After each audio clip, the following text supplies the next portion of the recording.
When it comes to payday, it can be hard to know what to do with your money. My husband and I were stuck in the cycle of spending everything, overspending, trying to save, but then spending everything that we saved. If you're new here, I'm Kezia. Welcome to Bare Budget. I share my journey of budgeting with the cash stuffing method. And in this video, I wanted to walk you through the 7 things I do as soon as we get paid. I start with my calendar. I have a paper calendar so that I can look at the month all at once. This month is August 2024. I'm going to show you this example. This is our first payday. I'm filming on the 8th, the Thursday. We get paid on the 9th. So I'm taking this paycheck. I already know what the total is, and I'm going to show you exactly what I do. The purpose of me having this calendar is I love stickers, and I like seeing the month ahead. I also make sure that some of our bills vary from month to month. Like this is our general utility bill and our electricity bill. Both of those are fluctuate the most. So today I found out our electricity bill for last month that we pay at the end of August is $94.70. And then I also have to look ahead for the utility bill that gets paid with our rent, and that's $112.90. And I include that in my budgeting sheets. So I make sure everything has a number on all of the things that are, most of this is automatically coming out of my account, so I don't have to think about it. I mean, like in the past, automatic payments made me nervous because the money wasn't always there, and then we'd get late fees, or then it would put us further in debt. Since we started doing the cash stuffing method, I now budget for all of our bills, and this money stays in our bank account. So any leftover money, I budget with cash. So now that we have all our bills, let me show you how I subtract the bills from our paycheck. I have these budgeting sheets that I made. I sell them on my Etsy shop. If you're interested, I'll link them below.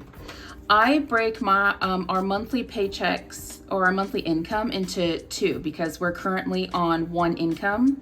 And so I've got first paycheck and second paycheck of every month. So tomorrow's August 9th. This is our paycheck amount, $2,121. That's kind of low for us. So it's going to be, the next 2 weeks is going to be, the spending's going to be a little tight, but our bills are going to be paid for. So first I wanted to walk you through how I divvy up the bills for the whole month.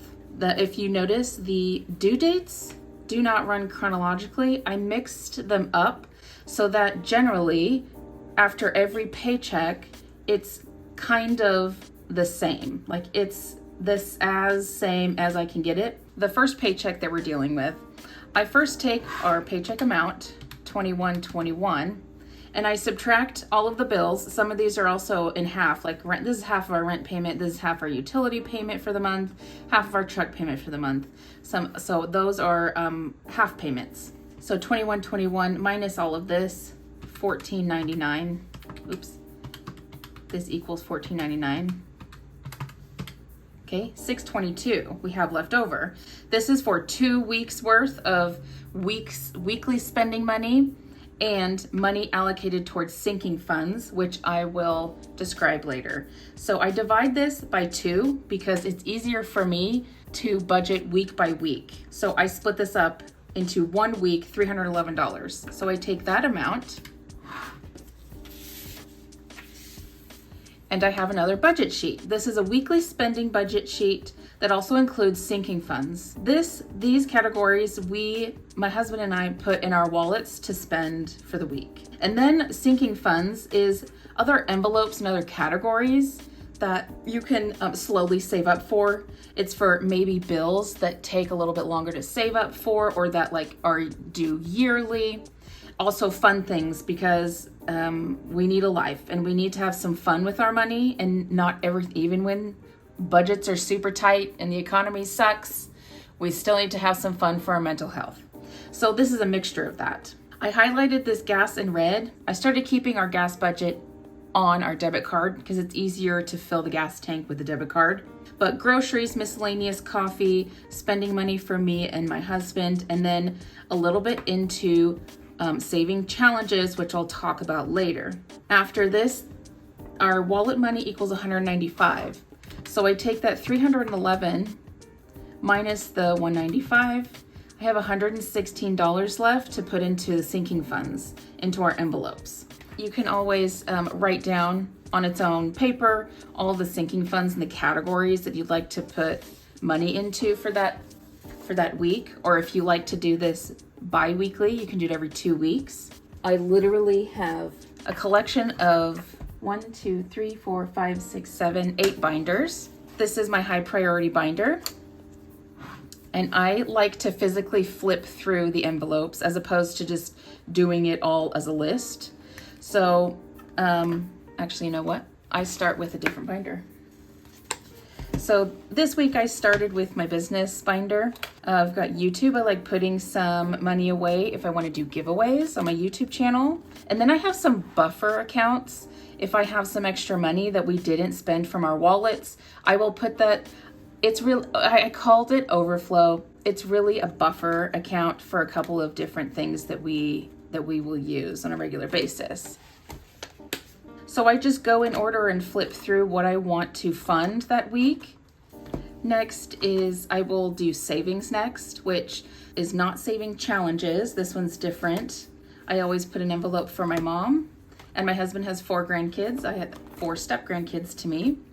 And then a little emergency fund. So something that I wanted to explain too. Some people categorize this into short-term, long-term sinking funds, things that take longer to save for, or things that aren't as important. Right now, our budget's so tight, I just clump them all together in this one section. There's also for extra debt payments or extra savings or retirement. We're putting a hold on this right now because we are in the process of filing bankruptcy. This is the first time I've mentioned it on the channel. So most of our debts have stopped getting payments and extra payments. We're not filing on all of our debts, but I have included the debts that we are not filing on into bills. For right now, I am ignoring this and allocating as much funds as we can to our attorney fees, because once we get the attorney fees paid for, then we're able to actually file bankruptcy and get that taken care of. And I just want to say, if you're in a similar situation, don't feel bad. It's definitely not the only option. I know there's lots of other debt consolidation options out there. It's just what we chose that was best for us. And then once you total all of these sections, there's a little section down here to total all of your numbers so that at the end, you want to have 0. So we started with $311 for the week. Wallet money was $195. And then the rest of our sinking funds, make sure this matches this. And that was $116. And that is 0. So we have a zeroed out budget. We know where all of our dollars are going. Next, I take that $311 and all of our sinking funds, weekly spending money categories, and I transfer everything, all of the category names and the amounts that are getting put into those categories on a cash withdrawal sheet so that I can break each amount up into denominations, hundreds, 50s, 20s, 10s, 5s, 1s. And then I add all those up at the end. I put the bill total down here, how many 20s, 9 20s, 6 10s, 12 5s, 11 1s. And then total up how much money that is. So 9 20s is 180 and so on.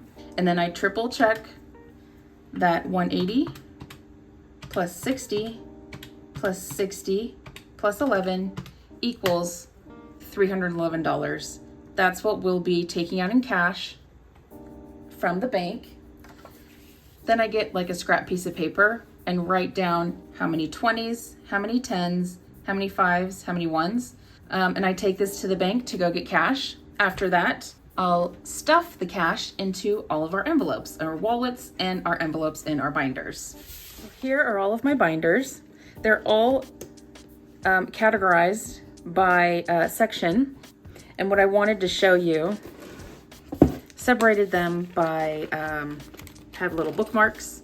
So this one is business and cash stuffing, cash for cash stuffing, and also my buffer envelopes. Next is my husband's binder for his weekly spending.